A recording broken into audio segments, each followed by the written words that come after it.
You're tuned in to the It's Real podcast with your hosts, Kayla Callender and Andrew Yagi.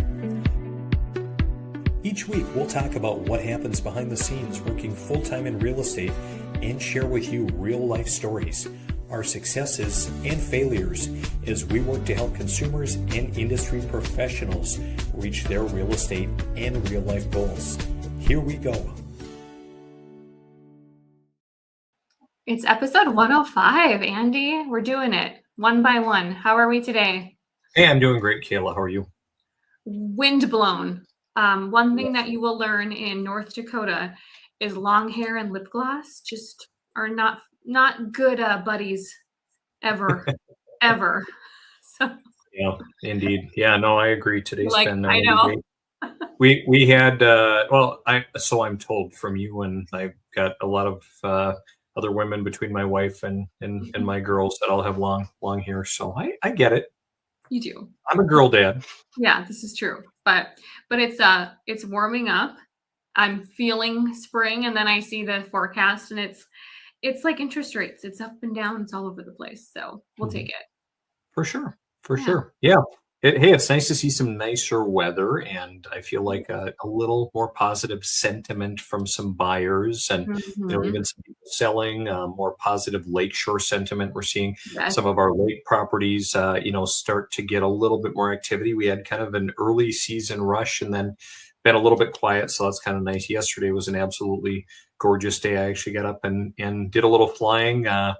Took one of my team members, Rob, one of my agents. He's a pilot too, so we went up and did his flight review actually, which is every pilot's got to go up with an instructor every couple of years and do at least an hour in the air and an hour on the ground. So I always make him take me out for lunch for the ground portion, and we talk rules and regs in aviation. And we went and did our flying, and then he kind of twisted my arm and said, "Hey, let's go do some float flying." So we went and did some of our first water landings of the year, which was a lot of fun too.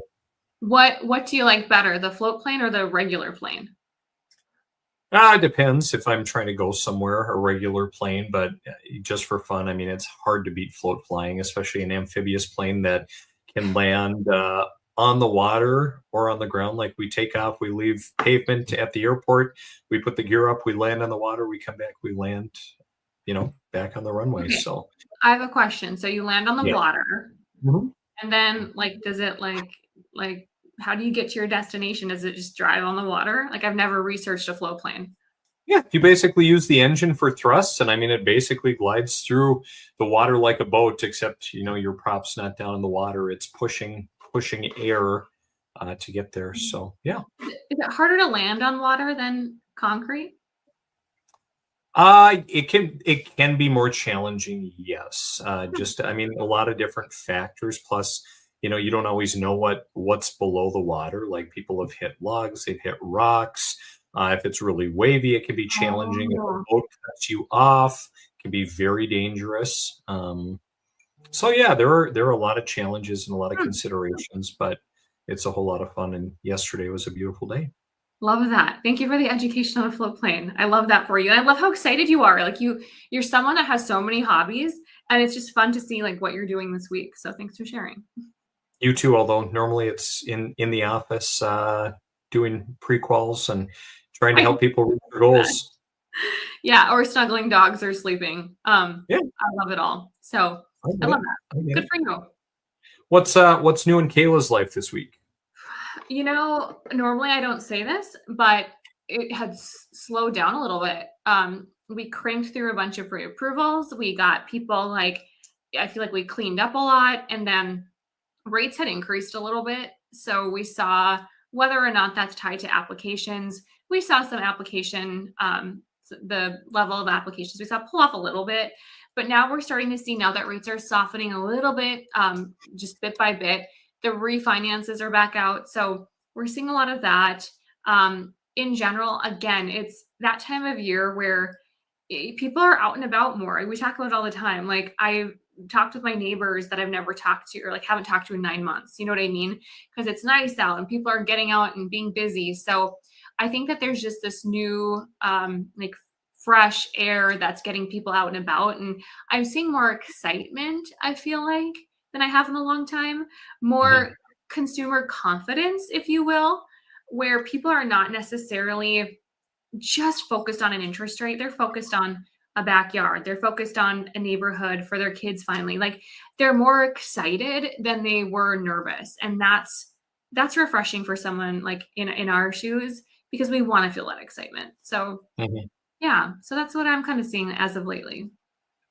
It is just amazing, as the weather gets nicer, the days are longer. Like I try to put my girls to bed at night and like, "Dad, why are we going to bed? It's still sunny out and it's not, I know, but it's really late and you need to go to bed."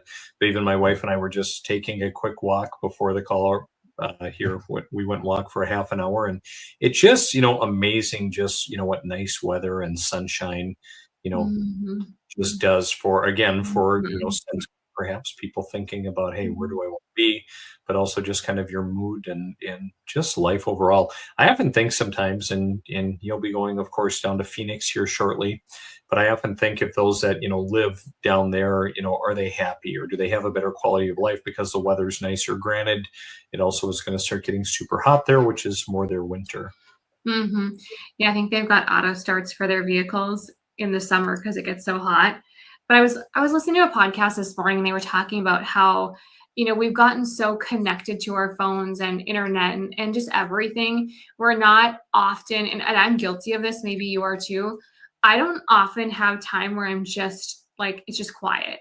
You're always distracted. Even when I'm getting ready in the morning, I'm listening to podcasts. As I'm driving to work, I might be leaving my friend a message. So I think there's something to be said about getting outside, being in sunlight, having your feet on the bare grass. Like there's just something about it. And I'm super guilty of not being outside enough, but when you can, you just feel better. You just do. So wouldn't it be nice to be able to walk away from your phone for a couple of days? Yes, it would. I would like to throw my phone in the ocean some days. I was trying to get a hold of my grandpa who's 91 and we had talked about getting together about something and tried to call him all day Monday, nothing. I know he was out farming and working. I tried to call him yesterday. He tries to call me last night. We don't connect. I get a hold of him this morning. He had come. We had Ella, our oldest. It was her first communion this past weekend. So we had that. And he came for Mass for church. And he said he shut his phone off before he came into church and forgot to turn it back on. And I just thought to myself, I thought, man, I said, how nice would that be? Well, and I was talking to my coworker, Dan, this morning, and we were talking about, I'm like, do you have two phones or one phone? Because some people have a personal and a business phone. He's like, one, and I have one, Andy, because I just don't want to carry on two phones. But there's something where like, if you're on your phone and you're looking up something, decor for your house, or you're booking a flight, or you're scrolling on TikTok, whatever it may be, you cannot disconnect if you're seeing notifications for work. And that's something that, I want to be able to go, going to Arizona this weekend, for example, and going hiking and like having music, but then hearing the ding ding of like low appraisal, it's hard to escape in our industry. It's 24/7 and it's hard to just disconnect. It's such a blessing to have the flexibility, but there's also that you're always connected feeling. So I feel you. Good for grandpa. Yeah, I'm with you. I hear you. Lots of scenarios and lots of trips pop into my mind when you mention that. Yeah. And I think it's just trying to separate it. But let's make it a goal this year, Andy, to get outside more. Deal? Indeed. Deal, okay. Kayla. Hey, we haven't we talk obviously real estate every time we get together. We talk general market and the like. We kind of generally talk rates, but we haven't really talked rate specifics lately. Would you care to give an update as far as where rates are and what they're doing, Kayla? Would I care? No, I don't care. I would love to give an update. In other words, you're going to do it whether you want to or not. Whether I want to or not. Although you are getting my weekly little update now that talks about rates. How do you feel about that? Is that helpful, valuable, or does it not make a difference? Because you're a real It was really good. Well, at first I was really hurt that you were sending out an email to real estate agents and I wasn't on the list. I didn't make the list, Kayla. But I get it. Oh, No, I thought your email for the industry insiders was really good. It was really helpful, and good. I think kind of like we do this, and some people probably think sometimes we ramble or don't talk of anything of substance. I know there are a lot of people that really appreciate it, and if you walk away with one tidbit, I you know Mhm. you've helped someone. You've kind of done your job, and I think the same thing with what you're sending out to other agents and other people in the industry. I think it is helpful.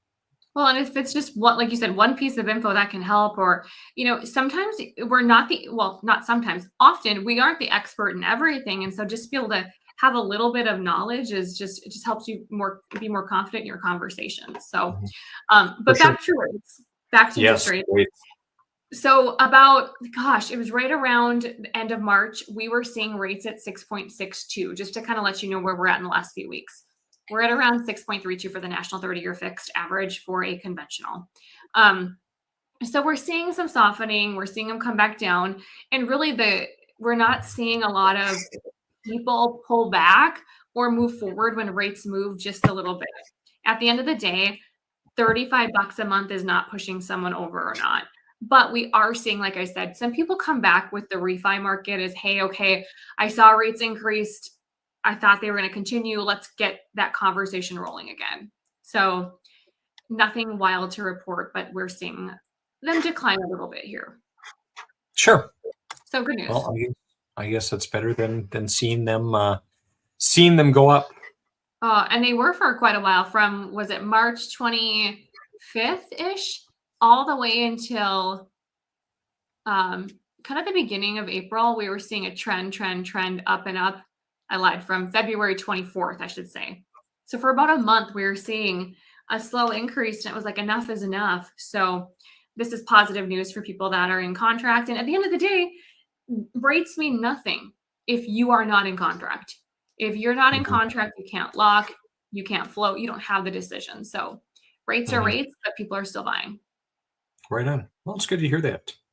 Kayla, we talked a little bit ago about, generally just feeling like, consumer sentiment, especially as we get into, nicer weather and into what traditionally is the busier spring season, that, hey, we're seeing more positive sentiment, with consumers as the market starts to come alive. But I came across this article the other day, which I think was kind of an interesting contrast, where it talks about home builder confidence plunges Mm. due to high interest rates and economic fears. And Kayla, can you guess? This is something we probably don't think about a lot, but can you guess what percent of the cost of a home is tied to energy? Because I don't think we think of, okay, I know I've got to buy 2x4s and rafters and OSB and electrical and whatever, but we know that with everything going on in the world, we obviously know there's a little bit of a mini energy crisis.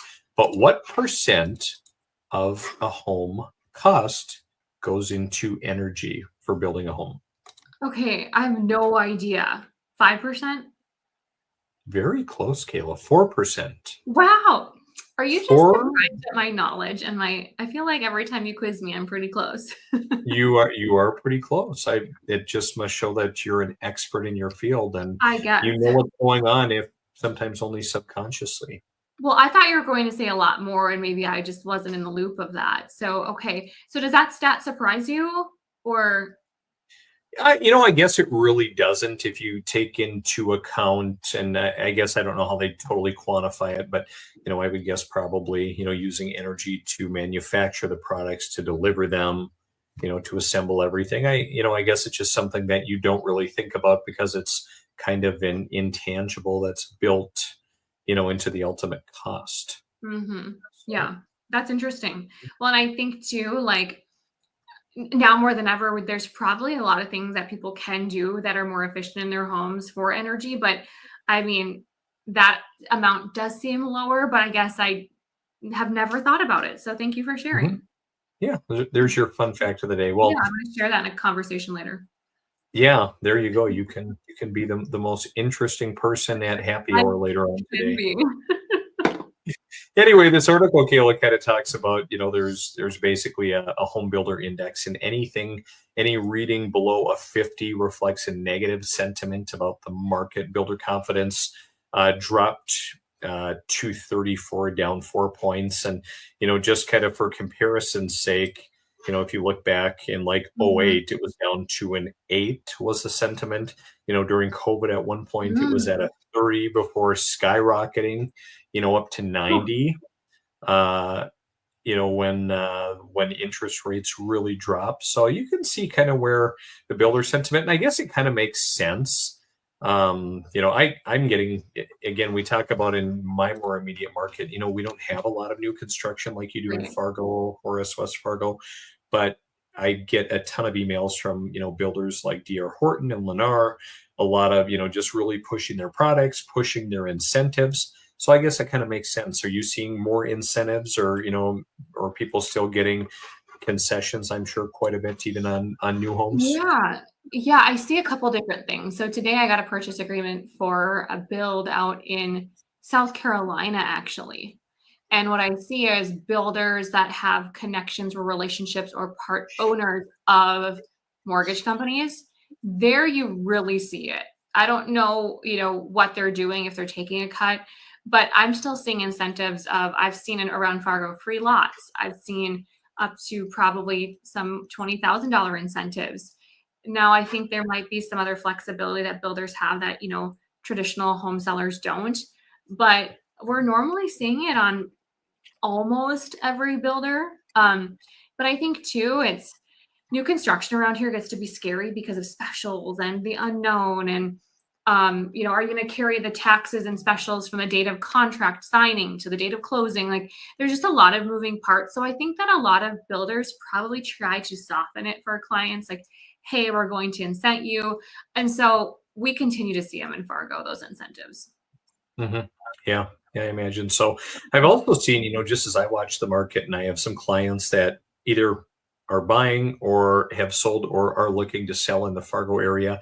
And it just seems like those that have newer, but not, brand new homes, like homes that are built within the last 20 years, they really are quite popular and they go quickly just because, a lot lesser in terms of specials. Even I had, someone whose home I had sold for their parent, and she was like, "Hey, just want to let you know that, hey, my daughter's putting her house on the market. She has an agent already, but hey, I just thought I'd pass that along to you." Mm, And I think it was in Dilworth, and even that house sold very, very quickly with yeah. multiple offers. But again, was kind of nicer, built within the last 20 years, probably no specials, really appealing for people.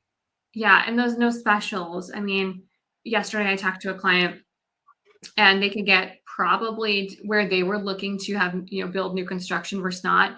It was probably about a $50,000, maybe less, $40,000 difference in price, with and without specials. So you can have no specials at, let's just say, 500, and the same price of a $500,000 home per month would be the same cost of a 450, let's say. And so the question just becomes like, do you want more house or do you want the newer construction, newer area, no trees, infrastructure? But it does make a difference around here. And we see those special assessments really impact that monthly payment. Hmm. For sure. Yeah. Very well. Anyway, very interesting article just talking about home builders. So I guess if you're in the market for a home right now and you can swing it, you could maybe get a pretty good deal on new Mhm. construction. Is the moral of the story. Always worth having the conversation and seeing what they can provide. Have the talk. Shop around. Kayla, I found an article that I think you will really like when it Oh, comes to real estate. And, it's something that I really hadn't thought much about because this particular parameter doesn't apply to me. But maybe. for a group of home buyers, a fenced yard isn't a bonus, it's the starting point. Can you guess what group of home buyers that may be? People that have 18 pit bulls, Ding, ding, ding. pet Oh, owners. so this is a really interesting article for me, Kayla, and I really hadn't Mhm. thought about it. But I was kind of thinking back and thinking about, the number of people that I've shown houses to. Probably one of the most interesting pieces that I found in the article kind of starts off talking about two kind of home buyers, those with pets and those without, obviously. For pet owners, a home purchase can hinge on whether it works well as well for their pet as it does for them. And this talks about the fact that one of the agents said, I've never seen a child influence a house decision, no matter what they've thought about it. I don't quite know about that, but he said, however, has much more influence. And I say that just because, like, I've had a lot of individuals say, they bring the kids with, and of course, the kids are excited. They love about every house. I mean, unless they're a little older, they're maybe a little bit more discerning. But I'll agree. I maybe haven't seen as many people with kids or seen scenarios where the kids are swaying it, but the pet for sure. I mean, obviously. Can you relate? I can. And I like this topic because I've always heard that, pets will have a determination on a home purchase, things like that, but not in like comparison to children. Every time I have a discovery call with a client, hey, Andy, you're looking to buy a house, tell me the motivation. One of the things that I will always ask is, do you have children and do you have pets? Because often we see and hear, well, we're running out of space, different neighborhood, etc. That's the parents' decision usually, but it's usually not the kids' thoughts or decisions or influence that have as much as probably a dog. And I think that's because, you think about opening your door to let the dog out. So way easier than if you don't have a fence, like that's more responsibility on you. You got to leash them. Like it's almost like living in an apartment. But even, I was talking to Taryn the other day and I'm like, we don't have a privacy fence. We decided on black metal. The dogs can see out, but it's also an issue because they can see out and they bark and they go after and they scare people because they like run up to the fence. But like even things like that, it's like, this is your home. This is where you want to feel safe, but it trickles down to your dogs too. So I would say, when we built too, we wanted bigger windows so our dogs could see outside. We needed to make sure that there were certain functions in the house and that met the dog's needs. I thought I was maybe just crazy, but apparently with this article, it's more common than I'm aware of. So I wouldn't have thought about the windows, but Realtor.com actually did a study and they talked about, for all of the individuals who answered it, overwhelmingly, they pointed to a strikingly consistent definition of what makes a home truly pet friendly: secure outdoor space, durable and easy to clean interiors, and neighborhoods or developments where pets were clearly allowed. And the outdoor space, of course, came up repeatedly, especially when it was enclosed. I would also say don't get carpet if you have dogs. Like, don't do it. We did in a couple of rooms. It's just not worth it. So if anyone's listening and you're wondering what's not on the list, go with hard flooring. Like, just do it. So. And what about, do area rugs and robot vacuums mix? Andy, one day we'll play that for the audience. Yeah. Oh my gosh. But I will say, and this just hit me just now as we're talking, the reason that we purchased our lake home was not for Taryn and me. And I will flat out admit that. It was for the dogs. And I hope my in-laws don't listen to this, my extended family, but the dogs were not welcome anymore where the family cabin was. They just didn't want dogs, and they're part of our lives. So we went 20 minutes away to find a property where we could have our dogs. There's hard flooring throughout. There's, we have multiple things, like even with our boat that we have for the dogs, like it's amazing what you do to accommodate. But I mean, I don't think it's as crazy because I guess I've done it. So. Well, your in-laws think you're crazy by the sound of it. So. Well, they don't have dogs, so that's. They made them sleep in the garage one time, and I just wasn't having it. Well, I get it. Not my father-in-law, mother-in-law, just I do like pets, but I'm maybe a little bit more in their camp than making accommodations for pets. But you see, we agree on a lot of things, but not quite everything. But I respect you and the decisions that you guys are making. I mean, it's your life, and you got to live it. You got to be happy, and they're a big part of your life. So, you know what? All you need are a couple lint rollers, and life's fine. I thought it was really interesting, Gail. I really hadn't thought about it, but of course there are luxury developments focused on pets. Here they were talking about Vestra, a luxury apartment complex in Vegas, where they prioritize communal dog runs, a resort-style dog park, and professional grooming. Wow. I mean, look at all of that. Isn't that kind of interesting? I think though that if you have pets, like you are willing to go to any hotel or any restaurant, like anything that gives life to your pets, like as a pet owner, I'm more willing to support that if it costs me more. Even going to Bully Brew in West Fargo, I will go there anytime because they have pup cups. You know what I mean? So Mhm. if you don't have kids, like we don't have kids. So like those are our kids. And if they can be included in any way, we are down. So I love that Vegas resort hotel, whatever it was, does that. That's amazing. Mhm. For sure. Very interesting. We'll Well, get you a Caleb, dog. what's that? We'll get you a dog one day. Maybe one day. Kayla, the last topic I want to talk about today is fraud. In real Oh boy. estate, something we always have to worry about and just in daily life. But something that we're especially conscious of working doing real estate transactions. I mean, you guys at the bank are wiring money all the Yeah. time. You're asking your clients to wire money, but there is rampant fraud. And I came upon this article that talks about how AI is intensifying real estate fraud and what agents can do. And I think AI is really great. I think AI is bringing a lot of really Yeah. great things to the table. But with that, it's also, you know, exposing more vulnerabilities. So hackers are using even AI to basically discover software vulnerabilities and exploit them, and make some money. They're also using voice cloning, and doing phishing. So, phishing would be like an email uh, Oh. attack, and they're using AI voice, bypassing email defenses, creating an urgent, realistic call that exploits instinctive Mm. responses, elevating risks. And this talks just in general about people need to be more and more vigilant.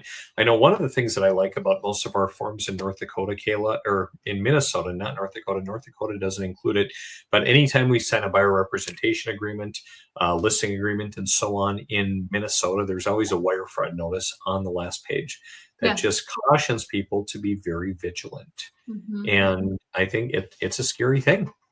It is, and I think it happens more than people realize. And working at a bank and having family and friends that work in, accounts payable, things like that, it's crazy what can happen from intercepting an email and saying, "Hey, can you send it here?" And you think you're verifying, you think you're checking to. I mean, we have clients that wire money almost every transaction. If you are buying a home and you are sending over $50,000, typically title companies require you wire. And so we are having to ask title companies to send their instructions. We used to send them for them, like because we'd have a copy, but now we're like, nope, it's going to come straight from them. But it's Yep. something to be concerned about, and you wouldn't think twice about it unless you probably have witnessed it. But I've had so many people that I've known have issues that it got intercepted, and it's going to get a lot worse, especially with voice recognition. My goodness, Mhm. I cannot imagine. So, I Yeah, mean, I just last week I had someone that I'm close with. It wasn't real estate related, but mhm, they got basically pulled into a wire fraud scheme, kind of an email intercept type of thing. Just a very simple yet elaborate scheme that looked very believable. mhm, And I mean, six figures, high six figures loss potentially in this. They're still yeah, investigating it. I had someone mhm, else that I do some work with who, I mean, they've lost $1 million to wire fraud in a transaction in their business dealings. And boy, one of the tough things is, especially those that are busier in life, they're out doing deals, they're yeah, running businesses, people are going 100 miles an hour. And boy, things can happen just so quick. yeah, Something that seems so routine, how mhm, can it go so wrong? But I think the long and the short of it, and I always tell our clients, because one of the main title companies we work with, they're very great. They've got a great online presence. They're very proactive. I have people reach out all the time. Hey, I got an email from these guys. Is this legit? I said, well, you should be getting something from them. But if you question the authenticity of the email at all, or it doesn't seem right, call them. oh, Call them and mhm, verify it, even with an email asking for mhm. information, but certainly wire instructions. Well, and don't just call the number on the email or whatever it Right. is. Call a Google known or look number. up or talk to, yeah, find the number of the actual title company, because I've seen that too, where they called the, number on the email, and of Yep. course, they're like, "Yes, this Yeah. is legit." So yeah, you just have to be cautious. And I like that you said people are so busy these days. You're just go, go, go. You think it's routine. And yeah, I mean, we're talking six figures, a million. Like you don't always get that money back. Yep, for sure. Um, So be vigilant, stay safe, always question, always be suspicious, Kayla. um, trust but verify, I would Yes, say. trust and verify. I like that. Yes. More eloquent. Oh, thanks. So Here to help. anyway, what's going on this weekend, Kayla?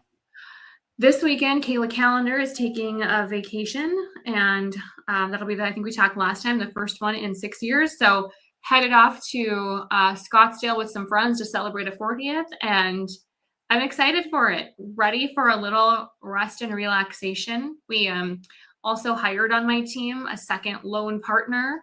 So Awesome. Team Calendar's growing. She's crushing it. I've had my other loan partner for over a year, and it's just so cool to see things flowing and moving. And as I told the client today, it's not just me, there's a group of us, and that just, we have all of our arms around our clients, and it's just a really peaceful place to be, I guess. Good So for you. I'm happy for you. yeah, And I'm thank happy you. that Kayla's going on a vacation far away. I know. Look at me. I'm flying on a plane, not a float plane, but a regular plane. So I'm excited though. It'll be good. So, and how are you ending your weekend? Or How am I ending? We've got a lot of different options. My wife and I were just talking about that. A lot of different potential community things going on. I think the girls, they have a elementary school dance. They won one as a reward for something. So go do that Friday. Saturday, kind of a relaxing day. Sunday, church. I don't know. No major event, but a lot of potential things that we could do, and we'll just have to pin it down and see what it looks like. Love it. Well, I hope the weather cooperates and we don't get snow and we can move into summer and get our feet in that grass like we talked about. Right on. Well, that puts a wrap on episode 105. Kayla, great connecting. Enjoy your weekend, and we'll look forward to connecting with you next time. Sounds good. We'll see you soon. Bye. See you. Bye.